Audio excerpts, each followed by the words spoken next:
Hello, this is BBoss1997, where we show you some pretty cool stuff. So today I am going to show you two different spotlight slash searchlights that you may be able to make yourself if you have the right materials. Now this first one I constructed out of an aluminum can, a multifaceted reflector halogen lamp, its socket, and a telescope tripod. It's a nifty little gadget that you can just take anywhere and use to illuminate anything you need.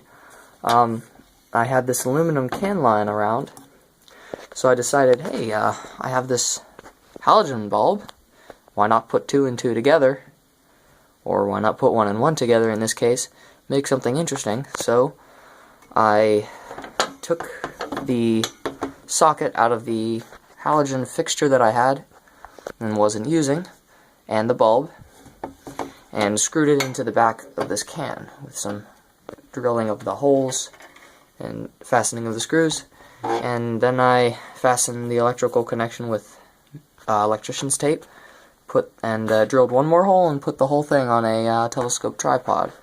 It's a pretty nice little device. It has a cord switch right here. I'll show you it in action. I may even turn that lamp off. Okay, that's good.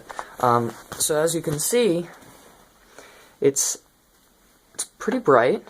I mean, it's not the brightest, but it's a tungsten halogen lamp, and those are bright and efficient, so who's complaining?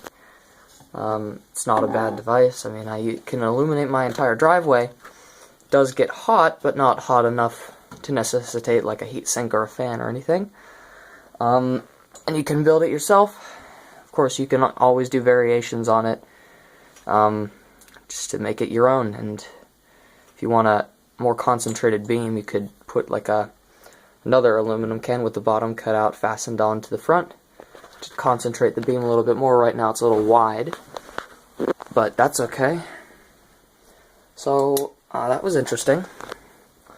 Now, I mean, this thing is it's small but powerful, but it's not as powerful as this. This I just got done building today. Let me put this out of the way.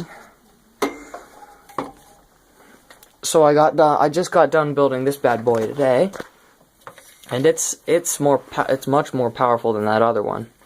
This one would be along the lines of maybe a searchlight, although I don't know. Don't make fun of me for saying that or anything. So as it stands right now, it's just, see, I have to have a fan to cool this lamp, because this lamp is out of a projector bulb. Out of a movie projector, and you know how much light those need. This lamp is 500 watts. It's not that much, but it's still a good amount of watts. What I did was I took a coffee can, and this reflector was particularly difficult to figure out how to do, because A, I didn't have anything that I thought would make a good reflector, and B, once I found like a little steel dish, I didn't know how to fasten it to the can. But what I ended up doing was drilling 3 holes for 3 screws, and drilling 3 holes for 3 screws corresponding in the dish, and I was able to screw the screws through the dish and the can at the same time and try to get it as centered as best I could. And I was able to put the socket down in the bottom of the can, and in the back here,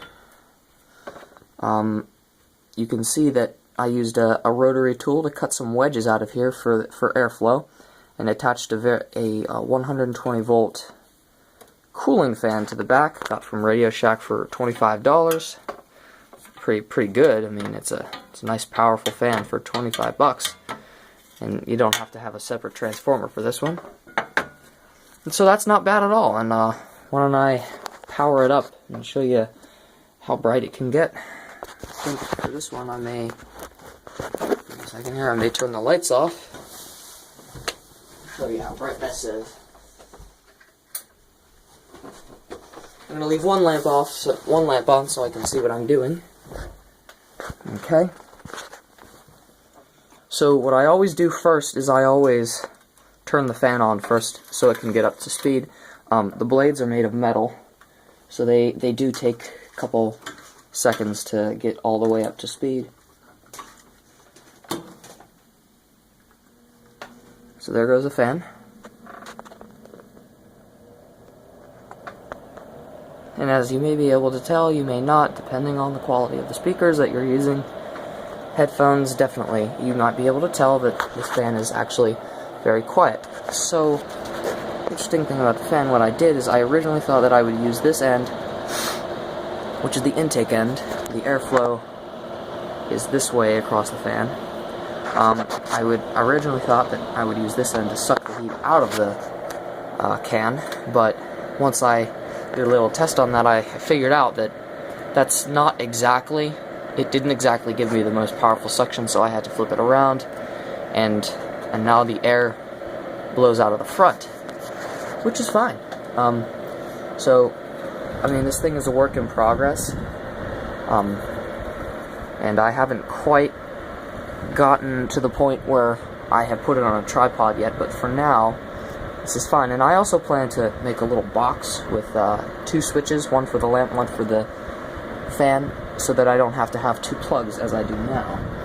So I'm gonna turn on the lamp, and you'll see how bright it is. Let me try to get you right here. Okay.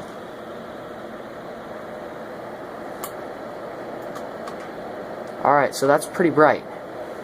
I'm not gonna lie. I mean, there are no other lamps on in this room. And I can't look at it because it's so hot, so bright. So, as I said, this lamp is out of projector bulb. It's pretty dang bright. The camera doesn't like that, does it? And the reflector reflects just enough light. The fan is nice and powerful, so it blows on that. And, oh, wow, it's so hot coming out of the front. So anyway, I mean, that's, it's a work in progress. Always improving.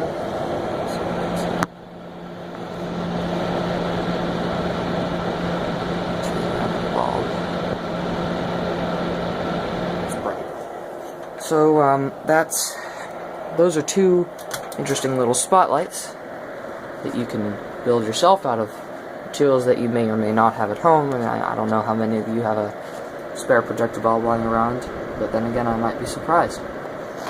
So there you go, Dynamic Duo, 2 interesting little spotlights / searchlights you can build yourself. This is BBoss 1997 signing off.